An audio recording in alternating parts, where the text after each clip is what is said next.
Hello viewers, welcome back to my channel Stree vision. कैसे हैं आप सभी लोग? आई होप कि आप लोग बहुत अच्छे होंगे और खूब मन लगा के पढ़ाई कर रहे होंगे।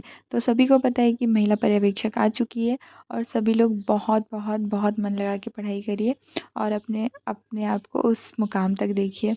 यही मनोकामना है मेरी। तो कल क्या हुआ ना, ये व्लॉग जो है वो कल का है। तो हम लोग जा रहे थे घूमने के लिए। एक्चुअली मेरे जो हस्बैंड हैं उनके दोस्त ने हमें खाने पे इनवाइट किया हुआ था, तो हम उनके यहाँ पे जा रहे थे। तो यहाँ मैं तैयार हो गई थी। तो सुबह तो मेरी पढ़ाई हो गई थी। तो ये शाम का है। हम लोग शाम को 3 से साढ़े 3 या 4 बजे निकले घर से। तो यहाँ पर मेरे हस्बैंड ड्राइव कर रहे थे और मैं बैठी हुई थी बाजू में। तो मौसम बहुत अच्छा था, काफ़ी अच्छा लग रहा था। ऐसा लग रहा था कि बस मतलब यानी ऐसे जाते जाएं जाते जाएं जाते जाएं, है ना। बहुत अच्छा लग रहा था। तो इसके बाद ना वहाँ पे जैसे आजू बाजू में ना बहुत सारा बारिश की वजह से हरियाली भी बहुत है, हरी भरी चीज़ें एकदम देखने को मिल रही थी। और बीच में मतलब इतना सुहाना मौसम था ना कि ऐसे कांच का विंडो मतलब गाड़ी का विंडो ओपन करके ना ऐसे खुले खुले में हम लोग मतलब हवा ले रहे थे। ऐसा नहीं एसी चालू नहीं किया होता उसका। और काफ़ी मज़ा आ रहा था, बहुत ही ज़्यादा। मौसम एकदम इतना प्यारा हो रहा था ना कि क्या बताएं। तो हम लोग किस रीज़न से वहाँ जा रहे थे, क्योंकि उनके यहाँ पे वो जो भैया हैं वो भिलाई मतलब वो मेरे जो हस्बैंड पहले बुलानी में जॉब करते थे, तो वो भी वहीं जॉब करते थे। तो फिर इसके बाद ना वो आए हुए थे, उनके यहाँ पे किसी की शादी थी। तो जब भी आते तो तभी भी हम लोग को बुलाते हैं। तो हम लोग जा नहीं पाए थे कई दिनों से, क्योंकि पता था कि मेरी भी तबीयत ख़राब चल रही थी। तो मेरे हस्बैंड बोलते हैं कि चलो एक काम करते, घूम के आते तो तुमको भी अच्छा लगेगा। इसलिए हम लोग गए और सच में मतलब एकदम चेंज मिला थोड़ा-सा, कि वही चीज़ें जो रिपीट हो रही थी कि नहीं, खाना, पढ़ना, सोना, ये वो। तो उससे थोड़ा-सा चेंज मिला, तो मतलब आउटिंग करके बहुत अच्छा लगा। और फिर हम लोग रास्ते पे जा रहे थे तो यही सोच रहे थे कि हाँ, खाना नहीं खाएँगे, लेकिन उन्होंने फिर खाना भी बनाया ही था। और फिर हमको करीबन आधा से 1 घंटा लग गया था और हम वहाँ पे रास्ता भी भूल गए थे, उनका घर ही भूल गए थे। और जहाँ पे वो रहते हैं ना, कोई गाँव है, वहाँ रहते हैं।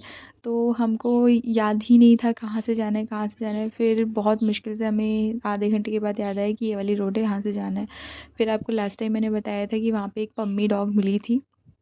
तो उसके साथ मैंने खूब मस्ती करी थी। तो जैसे ही हम लोगों ने अंदर कार से उतरे और वो एकदम से आ गई, और जैसे ही मैंने उसको बोला पम्मी पम्मी करके, तो वो एकदम से आके हम लोग को देखने लगी। क्योंकि कहते हैं ना, डॉग एक बार मिल जाए तो कभी भूलते नहीं हैं। तो यहाँ पे हम लोग अंदर बैठ के खाना खा रहे थे। मतलब मैंने अभी नहीं खाया था, मेरे हस्बैंड वगैरह और भी लोग आए थे वहाँ पे, 2-4 लोग, उनके घर वाले, उनके घर के लोग थे। तो यहाँ पे उनकी जो भाभी हैं, वो मतलब छत्तीसगढ़ में ऐसा होता है ना कि खिलाते हैं खाना वगैरह, तो हाथ वगैरह धुलवाते हैं। तो वहीं पे बैठा के और नीचे खाते हैं। तो फिर क्या हुआ, हाथ वाथ धुलवा रहे थे, उसके बाद उन्होंने खाना वगैरह परोसा और बहुत ही टेस्टी खाना था और बहुत अच्छी खातिरदारी उन्होंने की है। तो मुझे तो काफ़ी अच्छा लगा उनके घर जाके। आपको ये व्लॉग कैसा लगा बताइएगा। टॉपिक गर्भपात से संबंधित अपराध। तो बीएनएस की धारा 88, 92, आईपीसी की धारा 312 से 317 तक। बीएनएस की धारा 88 में बताया गया गर्भपात कराना मिसकैरेज। यदि महिला जानबूझकर स्वेच्छा से गर्भपात करवाना चाहे तो वह अपराध होगा। गर्भ में बच्चे के 2 स्वरूप हैं, प्रारंभिक अवस्था और स्पंदन अवस्था। तो प्रारंभिक अवस्था होती है 0 से 3 माह तक और स्पंदन अवस्था होती है 3 से 9 माह तक। तो अगर पहले उसमें करवाया जाए तो उसके लिए जो दंड होगा वो 3 वर्ष प्लस जुर्माना प्लस कारावास, और सेकेंड वाले के लिए 7 वर्ष का जुर्माना और कारावास। गर्भपात करवा सकते हैं जब माता को प्रसव के दौरान जीवन का संकट हो तब, और बलात्कार के दौरान अगर बच्चा गर्भ में आया है तो। 2 चिकित्सक के द्वारा यह प्रमाणित किया गया हो कि गर्भ में पल रहा बच्चा शारीरिक और मानसिक रूप से अस्वस्थ हो, माता का जो वो है बच्चा है जो विकृत है, और कोई शिशु संरक्षण नहीं है ना। स्त्री की सहमति के विरुद्ध गर्भपात। तो धारा 89 में आईपीसी की धारा 313 के अधीन यदि स्त्री की इच्छा के विरुद्ध गर्भपात करती है या करवाया जाता है तो चाहे गर्भ अवधि कुछ भी हो, 10 वर्ष से आजीवन कारावास प्लस जुर्माना या किसी एक में से दोनों में से एक में से दंडित किया जाएगा। बीएनएस की धारा 90, आईपीएस की धारा 314। गर्भपात करवाते हुए स्त्री की मृत्यु हो जाती है तब पहला जो दंड मिलेगा वो गर्भवती स्त्री की सहमति से करवाया गया हो या और तब स्त्री की मृत्यु हो जाती है तो 10 वर्ष का कारावास प्लस जुर्माना, और गर्भवती स्त्री की सहमति के बिना करवाया गया हो तो और स्त्री की मृत्यु हो जाती है तो आजीवन कारावास प्लस जुर्माना। और धारा 91 में किसी गर्भस्थ शिशु को गर्भ में मारना आईपीसी की धारा 315 के तहत जीवित पैदा होने से रोकना, यदि पैदा हो गया हो तो उसके बाद उसे मारना। तो ये धारा 91 है और आईपीसी की धारा 315 है ना। किसी गर्भस्थ शिशु को गर्भ में मारना या जीवित पैदा होने से रोकना, यदि पैदा हो गया हो तो उसके बाद उसे मारना। तो इसीलिए दंड मिलेगा 10 वर्ष कारावास प्लस जुर्माना, और दोनों में से किसी एक से दंडित किया गया है। अब है बीएनएस की धारा 92, ऐसे गर्भस्थ शिशु की मृत्यु कारित करवाना जिससे शिशु या माता की मृत्यु हो जाए आपराधिक मानव वध की कोटि में आता है। आपराधिक मानव वध यानी हत्या की कोटि में आता है। तो इसका दंड होगा 10 वर्ष से अधिक आजीवन कारावास प्लस जुर्माना, दोनों में से एक में दंडित किया जाता है।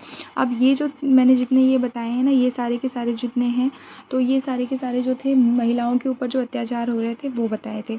अब इसके बाद है कि इन अत्याचारों को रोकने के लिए क्या किया गया है, कौन से अधिनियम बनाए गए, कौन सी विधि बनाई गई है। तो अब इसके बाद हम अधिनियम पढ़ेंगे। विधि, कोड, एक्ट या संहिता। कोड को बोला जाता है संहिता। विस्तृत विधि होती है इसमें। एक्ट यानी अधिनियम जिसमें विशेष विधि होती है। महिला से संबंधित अपराध के निवारण के लिए विशेष विधि। तो ये कौन कौन सी विधियाँ हैं तो देख लीजिए, हमें ये वाली विधियाँ पढ़ना है। एक है राष्ट्रीय महिला आयोग, दहेज प्रतिषेध अधिनियम एक्ट, घरेलू हिंसा संरक्षण अधिनियम एक्ट, अनैतिक व्यवहार निवारण अधिनियम एक्ट, महिला अशिष्ट रूपण प्रतिषेध एक्ट, विविध सती प्रथा एक्ट। तो राष्ट्रीय महिला आयोग अगर आपको पता होगा तो मैंने शायद कम्युनिटी में डाला था। मैंने बहुत राष्ट्रीय महिला आयोग के ऊपर बहुत अच्छे से वीडियो डाला है और मैंने बहुत अच्छे से नोट्स बना के डाले थे, तो आप लोग उसको देख लीजिएगा, शायद मेरे वीडियो में ही कहीं पड़ा हुआ है। तो ये मैं फिर से बता देती हूँ। राष्ट्रीय महिला आयोग, ये जो एक्ट मैं बता रही हूँ, अधिनियम जो बता रही हूँ, ये है महिलाओं के प्रति जो अत्याचार हो रहे हैं उसको रोकने के लिए। और ये एक्ट जो है केजीएस से जो मैं पढ़ रही हूँ उसके नोट्स हैं ये। और मैंने खुद नोट्स जो बनाए थे महिला आयोग वाले, राष्ट्रीय महिला आयोग का, तो वो भी मैंने शायद शेयर कर दिया है। और वो मेरे खुद के नोट्स थे, है ना, तो मैंने सर्च करके बनाए थे। तो मैं जिस एग्ज़ाम की प्रिपरेशन कर रही थी उससे बनाए थे मैंने। तो अभी इसको स्टार्ट करते हैं। राष्ट्रीय महिला आयोग 1990, गठन है 31 जनवरी 1992। इसमें अध्याय है 5, धारा है 7 और महिला हेल्पलाइन है। महिला हेल्पलाइन 181 नहीं है, ये तो दूसरी है। मैं बताऊंगी आपको महिला हेल्पलाइन कौन सी है।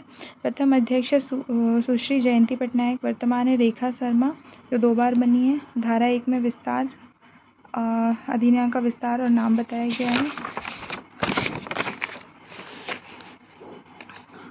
संपूर्ण भारत में लागू है। नोट, अक्टूबर 2019 से पहले यह विधि जम्मू कश्मीर में लागू नहीं थी। धारा 2 में परिभाषा दी हुई है।